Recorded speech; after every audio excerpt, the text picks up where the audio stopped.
Hello बच्चों, welcome back our channel. आज हम पढ़ने जा रहे हैं चैप्टर फर्स्ट के दी रोड नॉट टेकन का क्वेश्चन आंसर का एक्सप्लेनेशन। तो आप चाहें तो इस क्वेश्चन आंसर का स्क्रीनशॉट भी ले सकते हैं। ये उस चैप्टर के पूरे क्वेश्चन आंसर्स हैं। तो चलिए स्टार्ट करते हैं हमारे क्वेश्चन आंसर एक्सप्लेनेशन। फर्स्ट हमारा क्वेश्चन क्या है, where does the traveller find himself, what problem does he face. यानी कि ट्रैवलर जो था अपने आप को कहाँ पाता है और उसने क्या क्या मुसीबतें या फिर क्या चीज़ उसने फेस की है या क्या क्या चीज़ उसके सामने रुकावटें आई। तो आंसर इसका देख लेते हैं। The traveller find himself in a forest where two roads are going in different direction. यानी कि ट्रैवलर अपने आप को कहाँ पाता है, एक फॉरेस्ट में जहाँ पे रोड जो थी वो दो हिस्सों में बढ़ गई थी, दो डायरेक्शंस में बढ़ गई थी।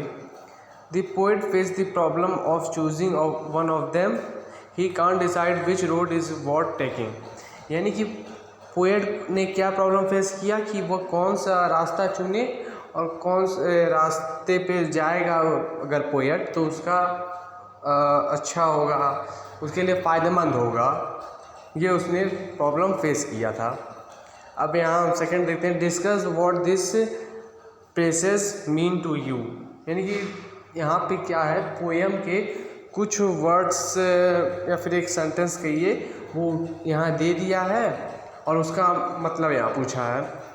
तो पहला देखते हैं इसका, सेकंड का पहला, आ येलो वुड। यानी कि पोएम में आ येलो वुड का मतलब क्या है, तो इसका आंसर देखते हैं। A yellow wood mean that it is autumn season and the colour of trees has been yellow.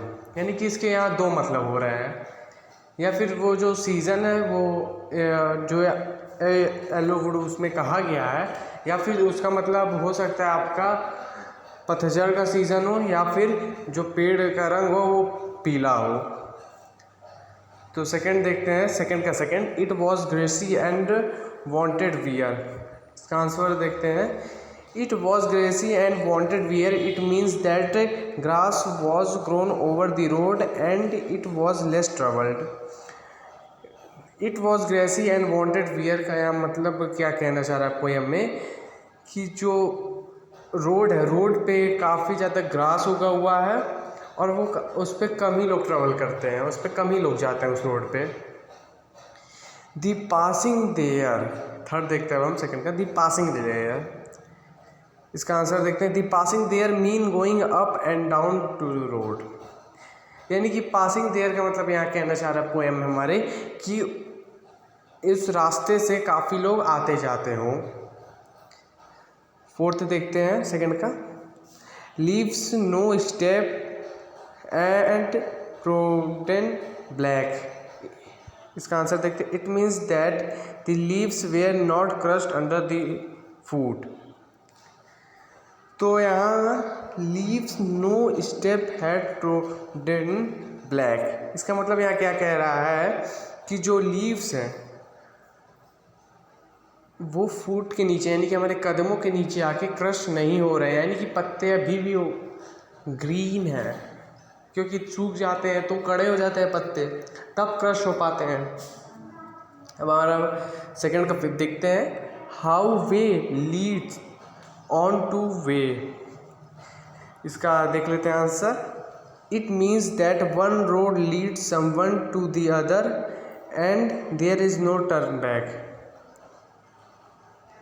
यहाँ पे कह रहा है कि एक रास्ते को चुनने का क्या मतलब, किसी एक रास्ते को चुनने का मतलब, तो यहाँ कह रहा है आंसर में हमारे कि यहाँ एक रास्ता मतलब कि आप दूसरे को नहीं चुन सकते हो और यहाँ वापस आने का कोई रास्ता नहीं है, यानी कि किसी एक ही को आप चुन सकते हो,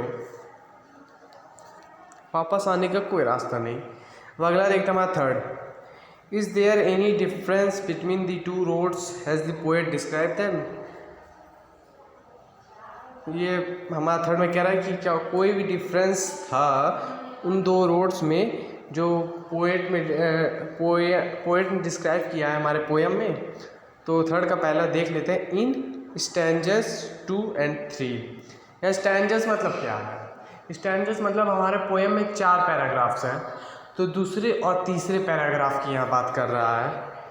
तो यहाँ कह रहा है is there any difference between the two roads, has the poet describe them in stanzas 2 और 3। यानी कि दूसरे या तीसरे पैराग्राफ में हमारे पोएम के कोई भी डिफरेंस आपको लग रहा है?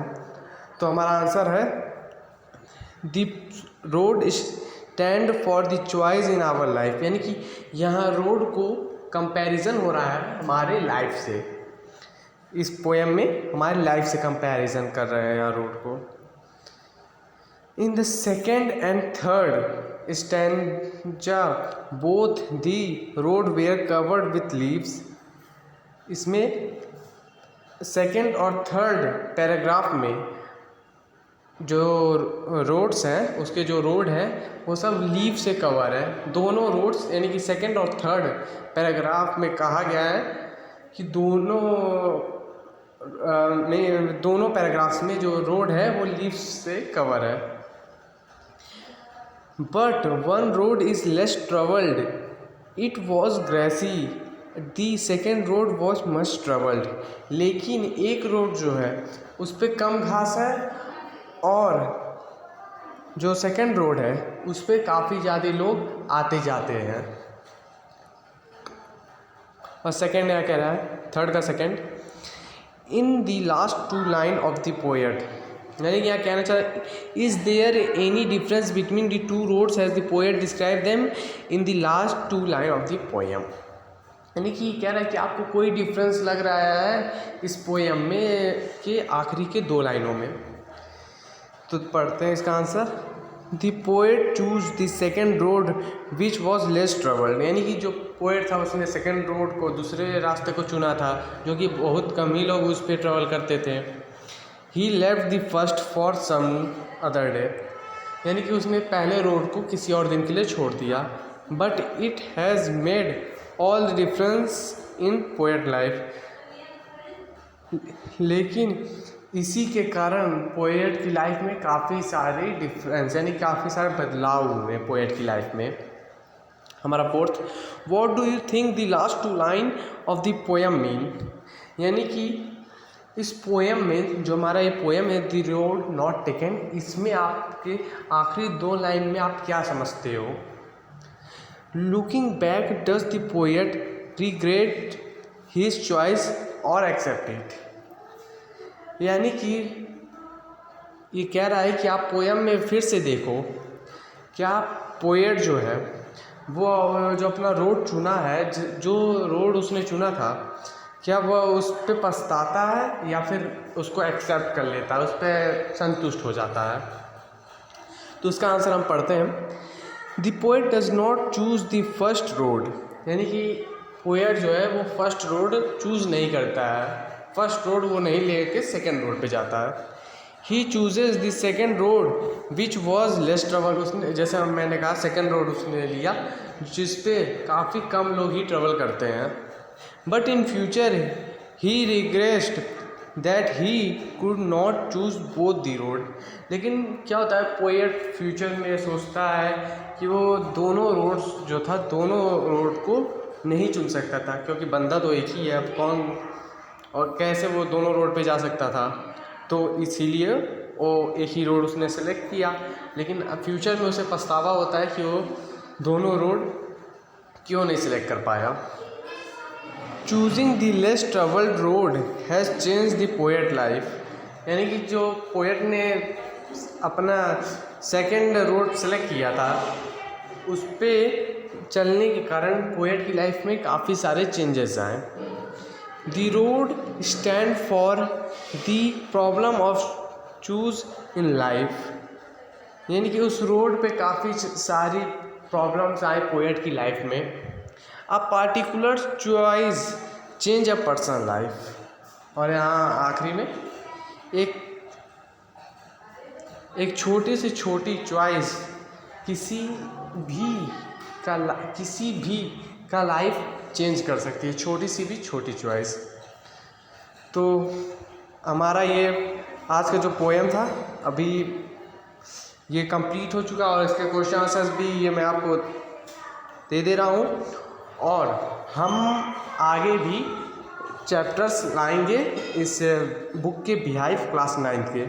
तो हमारे चैनल को इसलिए सब्सक्राइब कर लीजिए ताकि हमारे वीडियोस की नोटिफिकेशन आपको सबसे पहले मिल जाए।